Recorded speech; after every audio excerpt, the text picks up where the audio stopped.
Madam, निखिलने जे काही केलं ते तुमच्याच सांगण्यावरून केलं ना. बास की. किती वेळा तेच तेच उगाळून चंदन करायलीस? किती वेळा सांगशील तेच तेच? मॅडम प्लीज, प्लीज त्याला वाचवा ना ह्या सगळ्यातून. त्याला वाचवू? त्यानं आमच्याच गळ्याला फास लावला असता. आम्ही त्याला फक्त गोडाऊनला आग लावायला सांगितली होती, माणसं जाळायला सांगितली नव्हती. 25-25 वर्ष ही माणसं आमच्याकडे काम करतात, ते काय उगाच? त्यांना आम्ही जपतो म्हणून आग लागल्यानंतर बी आजही ते आमच्या बरोबर आहेत. आणि हा त्यांनाच जाळायला निघाला होता. मॅडम, त्याच्याकडून झाली चूक, मान्य आहे, पण चूक झाली ना मग आता शिक्षा भोगायची त्याची. अहो मॅडम, पण तुमच्याच सांगण्यावरून केलं ना त्यांनी सगळं. हे बघ, परत जर का हा शब्द तुझ्या तोंडातून बाहेर आला तर आमच्यासारखं वाईट दुसरं कोणी नसेल. पण मॅडम, सत्य हे आग लाव तुझ्या सत्याला. आम्ही म्हणतोय की आम्ही सांगितलंच नाही त्याला आग लावायला. हा, कसं कसं सिद्ध करशील? काय पुरावा आहे तुझ्याकडं? आणि कोण विश्वास ठेवणार ग तुझ्या आणि त्याच्या शब्दावर? आणि आमच्यावर पुराव्याशिवाय जे कोणी आरोप करतात का नाही, त्यांचं काय होतं हे तुझ्या बहिणीच्या उदाहरणावरनं लक्षात आलंच असेल तुझ्या. मॅडम, आपला कॉन्ट्रॅक्ट आहे, म्हणजे आम्ही मदत करतो तुम्हाला. ओ हिराबाई, तुमच्या बोलात बोल आहे का? हा, तुम्ही जी मदत केली म्हणताय ना, ती मदत नव्हती, तो सौदा होता, सौदा. जरा फरक समजून घ्या. म्हणजे म्हणजे असं ज्याच्यात समोरच्याकडून कसली भी अपेक्षा नसत्या त्याला मदत म्हणतात. पण आपला हाय तो सौदा, कळलं? तुम्ही आमच्यासाठी जे काय करताय त्याचा मोबदला आम्ही दिलाय आणि देत आलोय. त्यामुळं मदतीचा पावशेर आमच्यावर ठेवायचा नाही. आग लागली त्यात आमचे कामगार भाजले, त्यात आमच्या अधिपतींना दोषी धरलं असतं पोलिसांनी, आणि वरतून त्या कामगारांच्या बायकांना भडकिवलं. आमच्या अधिपतींच्या तोंडाला काळं फासायला निघाल्या होत्या. ह्यो उद्योग कशाला करायचा हे सगळं आम्ही करायला सांगितलं होतं. बिनडोक माणूस आहे त्यो, स्वतःच्या हातानं पायावर कुऱ्हाड मारून घेतली त्यानं. आणि तुम्ही काय त्यांची वकिली करायला आलात का इकडं? हा, एक सांगतोय, तुम्ही जे काय केलंय का नाही ते पैशासाठी केलंय. आणि स्वतःच्या बहिणीला पैशासाठी ऐकणारी तू काय आमच्याशी बोलायला येतेस? चल निघ.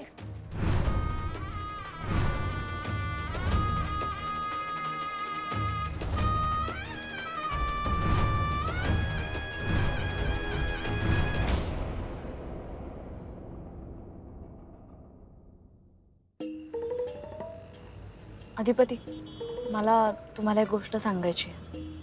घरला जाईपर्यंत संपल ना वर. तुम्ही चेष्टा करू नका, सिरियस गोष्ट आहे. बरोबर, ठीक आहे. सिरियस आहे का? आता एकदम सिरियस. त्या बायका मला भेटल्या होत्या ना कामगारांच्या, तेव्हा त्यांनी मला सांगितलं की चंचीनं त्यांना भडकावलं होतं तुमच्या विरुद्ध. काय सांगायला? चंची? हो, म्हणजे त्यांना नाव माहित नव्हतं तिचं, पण त्यांनी जे वर्णन सांगितलं त्यावरून मी चंचलाचा फोटो त्यांना दाखवला आणि मग त्यांनी ओळखलं. त्या म्हटल्या हीच होती. आई शपथ, या चंचीचं काय करायचं मला कळत नाही बघा. एवढं झालं तरी अक्कल येत नाही या पोरगीला. चिचुंद्री काय ना काय तर कुरतडत राहत्याच कायम आपलं. आणि त्या असंही म्हणाल्या की तिच्या बरोबर अजून एक मुलगा होता कोणीतरी. कोण? माहित नाही. निखिल असणार तो 100%.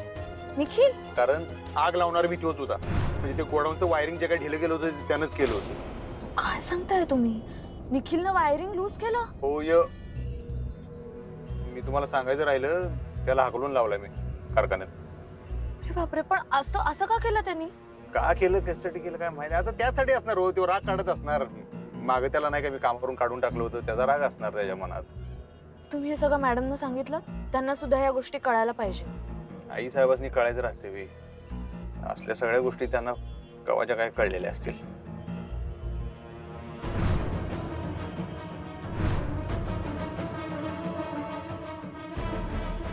मॅडम काय चाललंय? उठ तू, उठ. उठ काय, हिची अक्कल ताळ्यावर यावी म्हणून तिला ही शिक्षा दिली आहे. हा, खरंच हो, तुम्ही म्हणताय तसं मॅडमना कळलं असणार, म्हणूनच त्यांनी चंचलाला शिक्षा दिली असणार. अहो सांगतोय काय, उडत्या पाखराची पकम मोजतात आई साहेब. म्हणतानाच त्यांनी त्या चंचीला गाडो बिडो जे काय केलं होतं नाही त्याचसाठी माहिती आहे मला. पण आता बास झालं अधिपती, खरंच बास झाला. आपण या विषयाच्या मुळाशी गेलंच पाहिजे. हा विषय आता अजिबात थांबवायचा नाही. जाऊ दे हो, काही इशे सोडून दिलेले बरे असतात बघा. त्यात धरून काय त्याचा फायदा आणि तोटा. उगाच कुठे इशे हाड करून घेता होय की नाही. मी बी सोडले, तुम्ही बी सोडा. मागचं सगळं सोडून द्यायचं बघा, पुढे जायचं माणसानं.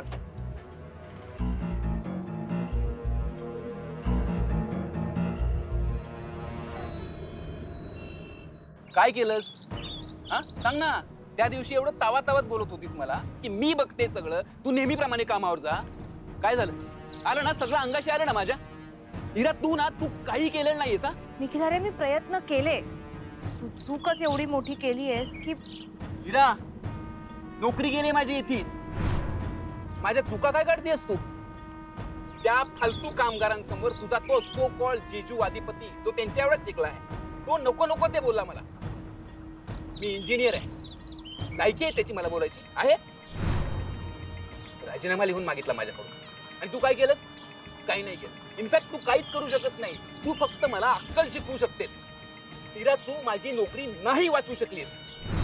तू जर ऐकून घेतोयस का माझं निखिल? हे बघ, मी खरंच प्रयत्न केले होते. मी भुवनेश्वरी मॅडमना जाऊन भेटले, बोलले. काय रिझल्ट आला त्याचा? हा? सांग ना, काय रिझल्ट आला? राजीनामा घेतलाच ना त्यांनी माझ्याकडून. हिरा, मला ना तुझ्याकडून इतक्या अपेक्षा होत्या ना. त्या दिवशी एवढं तावातावात बोलत होतीस की मी सगळं निस्तरीन. काय केलंस? काही नाही केलंस. मी कसं सांगू आता घरी? काय सांगू माझी नोकरी कशी गेलीये? हे सगळं ना हिरा फक्त तुझ्यामुळे झालंय. निखिल, हे बघ, ऐक, तू जाऊ नकोस. मी काय सांगते ते ऐक ना. नाही हिरा, तुझं सगळं बरोबर आहे. माझं चुकलं. मी तुझ्यावरती विश्वास ठेवला. तू काही करू शकलेलं नाहीयेस माझ्याशी. निखिल, अरे मला काही बोलायचं नाहीये. अरे मी प्रयत्न करते, तू ऐकून घे माझं. निखिल,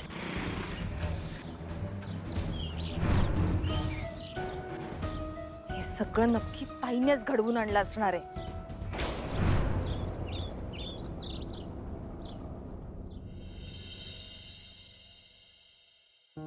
आणि तुला सांगते, कधी कधी ना मला असं वाटतं की भुवनेश्वरी मॅडम म्हणतात ते बरोबर आहे. शिक्षणाचा आणि अकलेचा काहीही संबंध नसतो. म्हणजे आता अधिपतींचंच बघ ना. खरं तर त्यांचं इतकं कमी शिक्षण झालंय, पण तुला माहितीये एखाद्या MBA ला लाजवेल असं सगळं मॅनेज करतात ते फॅक्टरीचं काम. आणि गंमत नाहीये ग, 20-25 वर्षांपासून असलेले कामगार त्यांनी अजूनही सांभाळून ठेवलेत. आणि किती मल्टीटास्किंग करत असतात ते. खरंच मला कमाल वाटते त्यांची. आणि ना सगळं इतकं व्यवस्थित सांभाळतात ना ते, खूप व्यवस्थित सांभाळतात. म्हणजे आपण म्हणतो ना एखाद्याला एखाद्या गोष्टीची जात्यात समज असते, तसं आहे त्यांचं.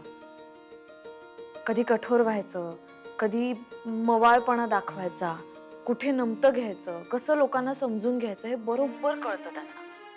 मला फार कौतुक वाटतं त्यांचं कधी कधी. आणि कधी कधी असंही वाटतं की मला मास्तरीणबाई म्हणतात ते पण मी काय शिकवायचं त्यांना. बर, एनिवे, तू फोन केला होतास आणि मीच बोलत बसले. काय झालं?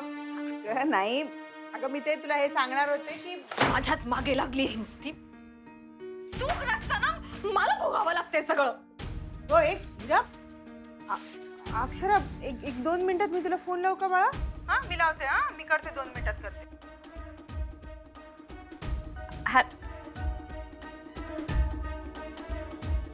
काय ग, काय झालंय? काय झालंय? तू काय बी म्हण, पण खरंच कमाल वाटली सुनबाईची. धीरानं हाताळली तिने समधी परिस्थिती. समध्या बायकासनी कसं समजावून सांगितलं. असं पाहिजे बघ. ते म्हणतात ना मग की हा, यशस्वी पुरुषाच्या माग बाई असत्या. तसंच आहे बघ. अशी बायको तुझ्या पाठीशी असल्यावर तुला यश मिळणार म्हणजे मिळणार. हं. तथाच तू. तथास्तु. पण खरंय तुझं. हा, पण ते यशाचं झालं, पण संसाराचं काय? संसाराला काय दाढ भरल्या चाललाय की. हा, अरे असं कसं? म्हणजे नवरा बायकोचा संसार फक्त नवरा बायकोचा असतोय व्हय? हा, ते माहिती की आम्हाला. हा. त्यांचं घर, आमचं घर, घरातली माणसं, हम्म. कुटुंब, नातेवाईक, पाहुणेबाई या सगळ्यांच्या वायरिंगचं कनेक्शन मिळून संसार होते, माहिती आहे आम्हाला. नाही नाही, तसं नाही, म्हणजे असते तसं, पण संसार संसार दोघांचा संसार. अरे संसार संसार जसा तवा चुल्यावर जावा हाताला चटके तवा मिळते भाकर. मास्तरी म्हणजे तासाला रोज म्हणायचो आम्ही कविता. पैकीचे पैकी मार्क आहेत आम्हाला त्यांच्या हिच्यात. नाद काढू नकोस तू आमचा. अरे मग असं पैकीच्या पैकी मार्क संसारात काढून दाव की. मास्तरणीचा विद्यार्थी होण्यापेक्षा सुनबाईचा नवरा होऊन दाव की. काय म्हणजे कसं ग? म्हणजे हे बघ, आईस्क्रीम. आईस्क्रीमचं काय? म्हणजे आईस्क्रीम म्हणजे क्रीम आणि साखर अशी कशी एकमेकात मिसळलेली असत्या. मग त्याच्यातून गारवा गोडवा सगळीकडे पसरते ना व. कसं खाया गोड वाटते ना व. तसं एकमेकात मिसळून संसार तसा करायचा. काय असतो यास? ए 16 वर्षाची खंदी कार्यकर्ती, सरळ सांग की तुला पणजी व्हायचंय म्हणून. हा, एवढं फिरून फिरून क्रीम साखर गोडवा थंडावा बिंडावा एवढं कशाला? आलं नव्हे ध्यानात. म्हणून या आईस्क्रीमचा घाट घातलायस तू, माहितीये की मला. आता ते असं उघड कसं विषय काढायचा. तर आता कसं आलं नव्हे ध्यानात. अरे इटलच्या कृपेनं आजीवात आलं, पण पणजी झाल्यावर कसं वैकुंठाला मी आनंदानं जाऊ शकते ना व. ए आजी, उगाच वैकुंठाच्या बिकुंठाच्या कशाला गप्पा मारतेस भरल्या घरात. हे बघ, तुझ्या सगळ्या इच्छा पूर्ण होणार, पण जरा येळ जाईल. अरे पण मी काय जगा इकडे बोलते वेगळं. अगं पण आमचं ना आता जगा वेगळं जाईल की, तुला माहित नाही आता. हा, मास्तरीन बाईंच्या एकतर मनाविरुद्ध लगीन झाले, त्या जोपर्यंत मनापासून आमचा स्वीकार करत नाहीत का नाही आजी, तोपर्यंत तू कुठल्या अपेक्षा ठेवू नकोस, मी तुला स्पष्ट सांगतो. अरे हे बघ पण आजी, हाय ते आहे. आपण कायद्याच्या नात्यापेक्षा मनाच्या नात्याला महत्व देतो. आमचं त्यांच्यावर प्रेम आहेच ग, पण त्या जवळ मनापासून मला आपलं मानत नाहीत, तोवर काय होणार नाही.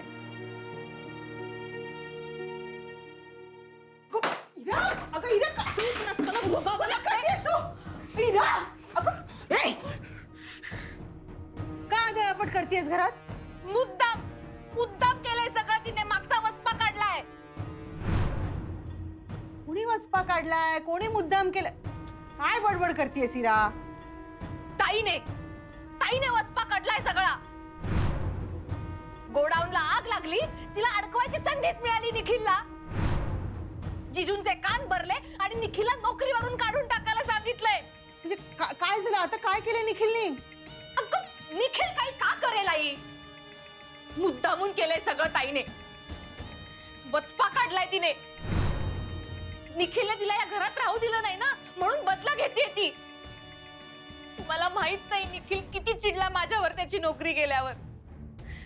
आणि भुवनेश्वरी मॅडमचं काय? अधिपतींनी सांगितल्यावरती त्यांना खरंच वाटणार आहे सगळं. खोटा आळ घेऊन माझ्या निखिलचं करिअर संपवलं सगळं. अरे मी काय भिंतींशी बोलतेय का आता?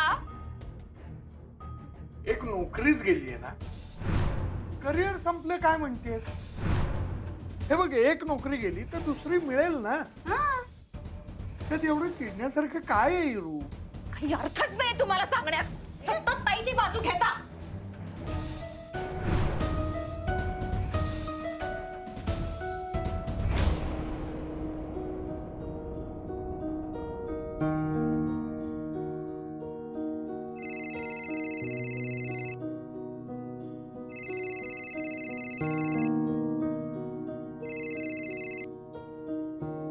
हॅलो आई, हा अक्षरा, काय झालं ग? मगाशी अचानक फोन ठेवून दिलास?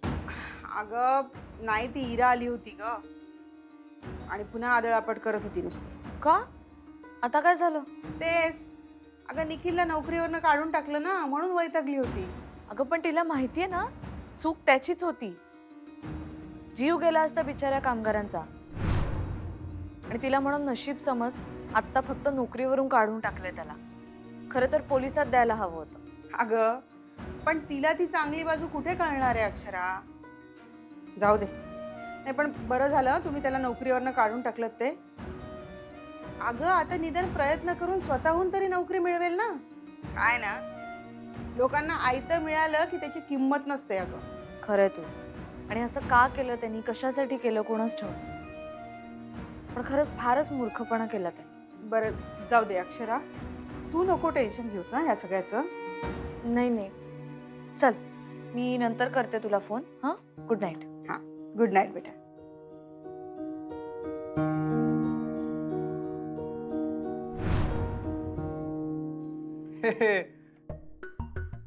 ते काय कोणी टाकलं, तुम्ही टाकलं काही? हो.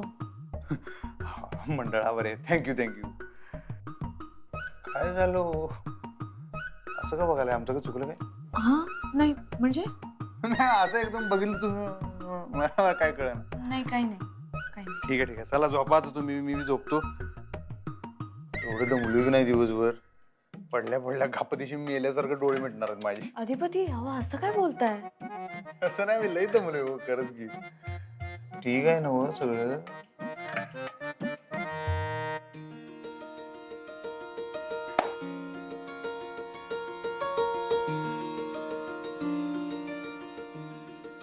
नाही, मला मला बोलायचंय तुमच्याशी. हा बोला काय.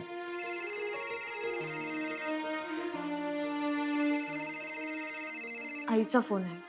बोला तुम्ही, बोला काय. मी हा आई बोल. हा हा अक्षरा, अगं नाही सॉरी मगाशी एक सांगायचं विसरलं तुला. मी ना आंबे डाळ आणि पन्ह करणार आहे. तर उद्या परवा तुम्हाला दोघांना यायला जमेल का गं बाळा?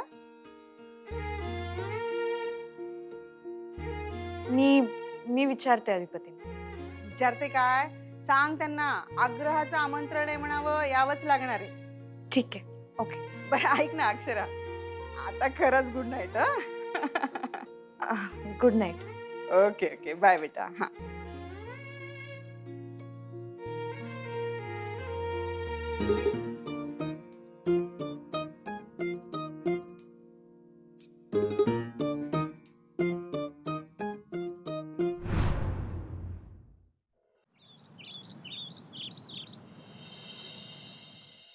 अक्षरा घरी आली आहे.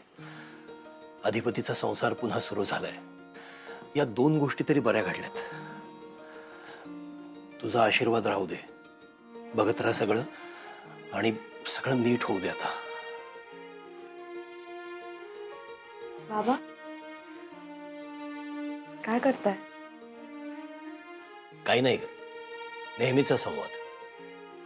मन मोकळं करत असतो. जुनी सवय. माझी खात्री आहे त्या तुमचं नक्की ऐकत असणार. अक्षरा, ते कळलं काही? म्हणजे आग का लागली, कशामुळे लागली, काही समजलं? तेच सांगायला आले होते बाबा. कशी लागली, कुणामुळे लागली, सगळं कळलं. म्हणजे हा सगळा निखिलचा उद्योग होता. मी तुम्हाला म्हटलं होतं ना बाबा, यामध्ये तुमचा काहीही संबंध नाहीये. काय? निखिल म्हणजे तो तुझ्या बहिणीचा? पण आता अधिपतींनी त्याला अशी अद्दल घडवली आहे ना, चांगला धडा शिकवलाय त्याला. पुन्हा असलं काहीही करणार नाही तो. आणि तुम्हाला माहितीये बाबा, ह्या सगळ्यामध्ये मला अधिपतींची एक वेगळीच बाजू दिसली. किती हळवेत ते सगळे कामगार हॉस्पिटलमध्ये ऍडमिट होते तेव्हा 1 मिनिट सुद्धा चैन पडलं नाही त्यांना. असं वाटत होतं की आपल्या घरातलं कोणीतरी ऍडमिट झालं हॉस्पिटलमध्ये. स्वभावानं चांगला आहे ग तो. आणि त्याच्या आईचे गुण आलेत त्यात, खऱ्या आईचे.